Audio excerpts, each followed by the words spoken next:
여러분 안녕하십니까, 진성호입니다. 쌍방울 회장을 지낸 김성태가 이 해외에서 근거되어 한국으로 송환될 때 KBS와 단독 인터뷰를 했습니다. 그러면서 이재명을 모른다, 전화 한 통 한 적이 없다 이렇게 주장하고, 그 뒤 이재명이 또 KBS에 나와서 15분 동안 생방송 인터뷰를 하면서 술 마시다가 누가 전화를 바꿔줬는지는 모르겠다 또 이렇게 주장하게 됐습니다. 이처럼 KBS가 이재명과 김성태의 위기를 반영하듯 단독 인터뷰를 통해서 그들의 주장을 여과 없이 내보냈습니다. 자, 그런데 이 설 연휴 동안 그 반대 현상이 일어났습니다.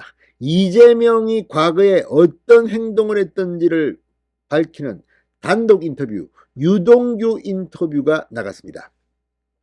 자, 유동규 전 성남도시개발공사 기획본부장, 사장 직무대행까지 했던 유동규, 작심하고 입을 열었습니다. 이재명의 지분과 관련된 이야기, 또 자신을 째려봤다, 정진상이 어땠다, 아무튼 여과 없이 이번에는 JTBC가 유동규 인터뷰를 통해서 이재명을 사실상 완전히 비수를 꽂아버렸습니다. 근데 중요한 것은 유동규입니다. 유동규는 이 한때는 이재명을 보호하려고 했던 것 같습니다. 그렇지만 마음이 변해서 이제 과거에 대한 이야기를 술술 털어놓기 시작했습니다. 그러면서 했던 발언이 있습니다. 서서히 말려 죽이겠다. 그러니까 유동규는 이재명에 대해서 카드를 굉장히 많이 가지고 있다, 하나씩 풀겠다는 것으로 보입니다. 자, JTBC와의 단독 인터뷰에서 유동규는 들으면 정말 이재명은 이거 안 되겠구나, 끝났구나 싶은 정도 이야기를 했습니다. 물론 이건 이제 검찰의 수사와 법원의 판결을 통해서 이재명에 대한 심판을 해야 됩니다. 물론 예단은 하지 않겠습니다. 우리는 민주주의 국가, 법치주의 국가입니다. 법치주의 국가는 기소, 재판을 통해서 이제 이재명의 운명이 결정될 겁니다. 그렇지만 유동규의 발언을 보면 이제 곧 이재명은 서울중앙지검의 대장동과 관련된 수사를 받으러 갑니다.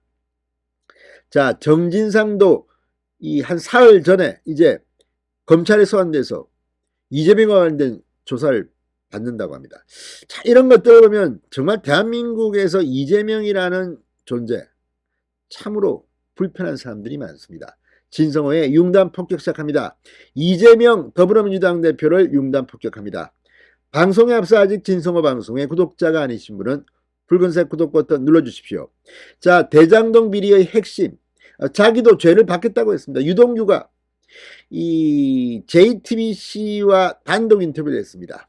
어젯밤 JTBC에 나온 유동규는 제가 곡간직이다, 금고직이다, 시장님 저한테 잘 보이셔야겠어요, 이렇게 이재명 대표에게 농담 삼아 말했는데 그때 딱 째려보시더라 이렇게 말했습니다. 충격 과거를 폭로한 겁니다. 유동규 전 본부장은 JTBC와의 단독 인터뷰에서 화천대유 대주주 김만배로부터 약속받았다는 대장동 수익 428억 원에 대해 저수지로 저장된 겁니다. 선거 자금이랑 그 다음에 이재명을 돕기 위한 자금으로 쓰려고 준비를 했던 것이다 이렇게 말했습니다.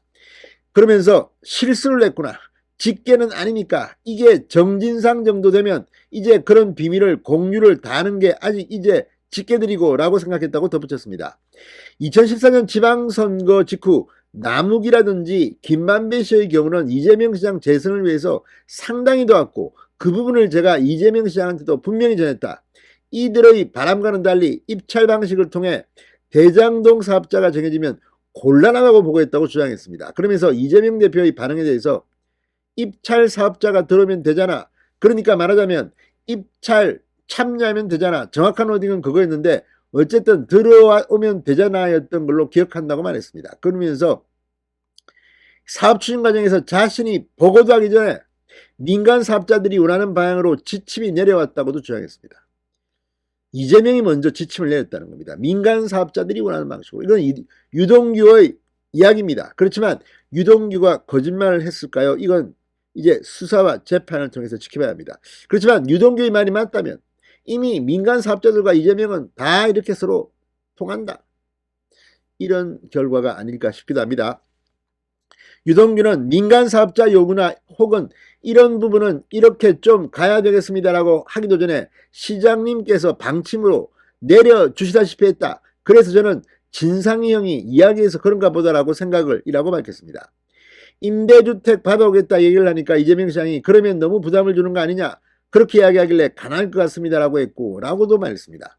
그분이 저를 오염됐다고 하는데 진정 오염되신 분은 누군지 스스로 돌아보시길 바란다. 이재명 대표를 박살냈습니다. 이게 JTBC 인터뷰입니다. 설 연휴 때, 설 연휴 마지막 날에 유동규가 다 풀어버렸습니다. 그렇지만 유동규는 또 갖고 있을 겁니다. 계속해서 나올 겁니다. 이재명 대표 측은 유동규 전 본부장에 대해 진술번복으로 위정교사 의혹까지 제기되는 유동규의 발언에 대한 사실관계는 유동규 전 본부장 본인이 물증으로 입증하는 것이 순수하고 일축했다고 합니다. 그러나 간단치 않습니다. 지금 유동규가 입을 열고 이제 남욱 변호사도 입을 열고 어쨌든 2014년 선거 때는 정말 이재명을 엄청 도와준 것 같습니다. 이런 것들이 켜켜이 쌓이면서 이제 이재명에 대한 단죄의 시간이 다가오고 있는 것 같습니다. 진성호의 윤감 품격이었습니다. 여러분 감사합니다.